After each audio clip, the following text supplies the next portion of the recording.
Bank Indonesia mencatat cadangan devisa pada akhir September 2025 turun sebesar 2 miliar dolar Amerika dari periode Agustus 2025.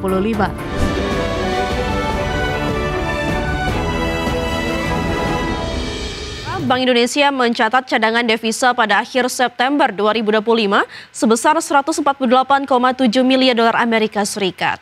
Catatan cadangan devisa ini turun dari periode Agustus 2025 yang mencapai 150,7 miliar dolar Amerika.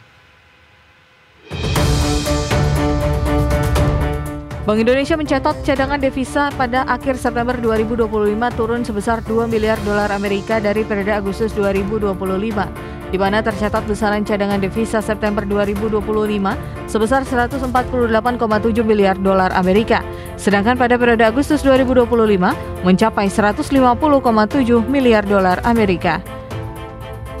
Penurunan cadangan devisa pada September 2025 ini lebih banyak dipengaruhi ketidakpastian pasar keuangan global yang masih tetap tinggi.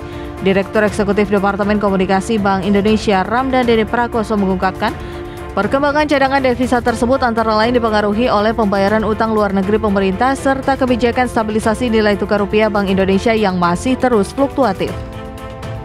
Posisi cadangan devisa akhir September 2025 tersebut setara dengan pembiayaan 6,2 bulan impor atau 6 bulan impor dan pembayaran utang luar negeri pemerintah serta berada di atas standar kecukupan internasional sekitar 3 bulan impor. Bank Indonesia menilai cadangan devisa September ini tetap kuat untuk mendukung ketahanan sektor eksternal serta menjaga stabilitas makroekonomi dan sistem keuangan.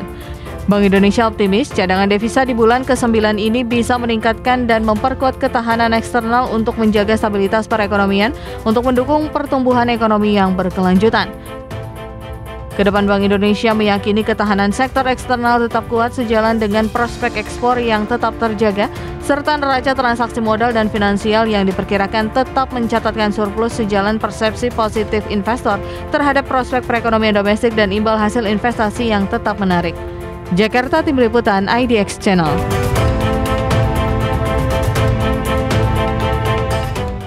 Pemerintah Amerika Serikat resmi mengalami government shutdown. Kondisi ini dikhawatirkan akan berdampak terhadap proses negosiasi perdagangan Indonesia dengan Amerika Serikat.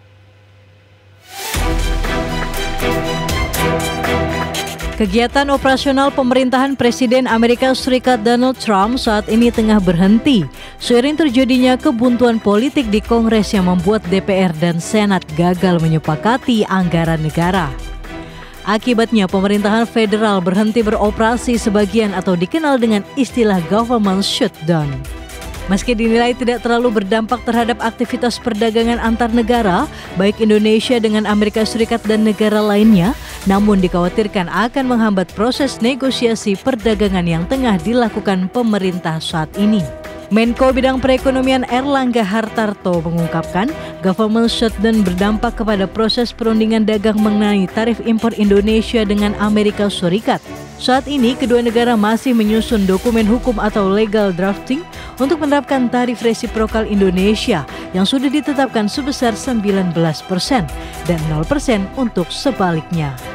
Pemerintah sendiri masih mengupayakan negosiasi untuk pengecualian sejumlah komoditas Indonesia dari bea masuk ke Amerika, di mana proses bilateral masih berlangsung antara tim negosiator Indonesia dengan pemerintah Amerika Serikat. Berbagai sumber IDX Channel.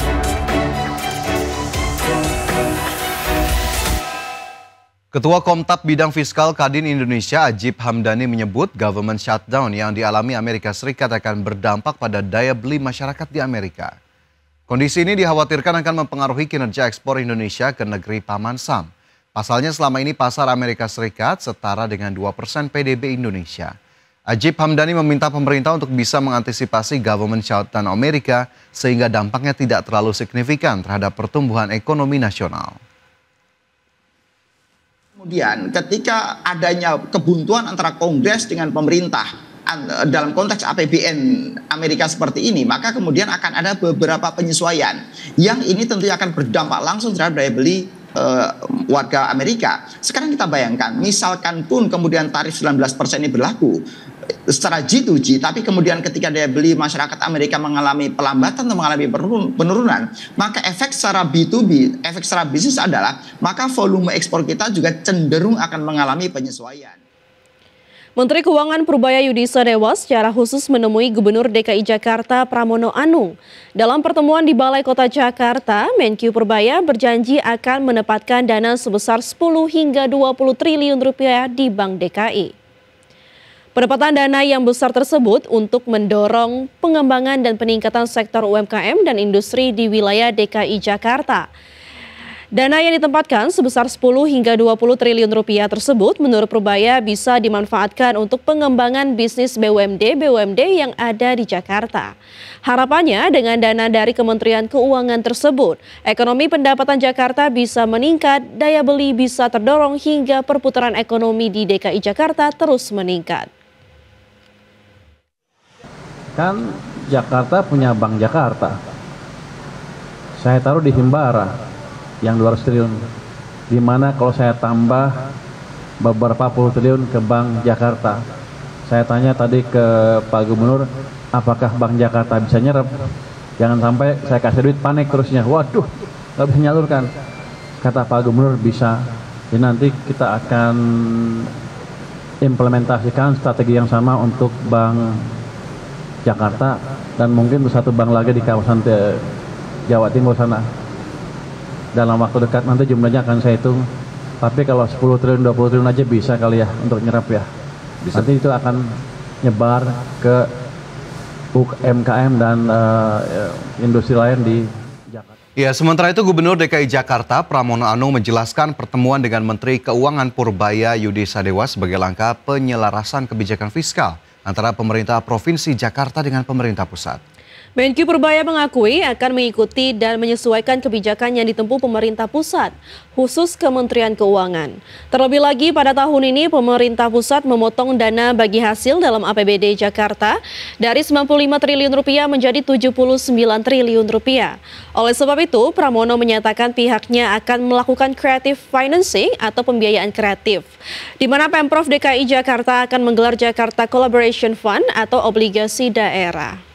Di samping itu, pemerintah Provinsi Jakarta menilai penempatan dana pemerintah pusat ke Bank DKI Jakarta akan menjadi pemanfaatan untuk pengembangan bisnis BUMD yang ada di Jakarta. Jakarta betul-betul ingin menyelaraskan kebijakan fiskal yang telah diambil oleh pemerintah pusat dalam hal ini, terutama untuk pengaturan DBH, termasuk penyesuaian untuk dana bagi hasil. Hanya memang dengan penurunan APBD Jakarta dari 95 menjadi 79, Jakarta melakukan creative financing, diantaranya melakukan apa yang disebut dengan Jakarta Collaboration Fund atau obligasi daerah dan sebagainya, yang memang belum ada.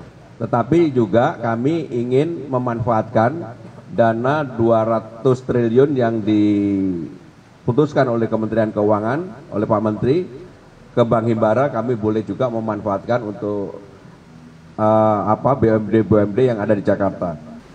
Gedung Bank Jakarta yang di SCBD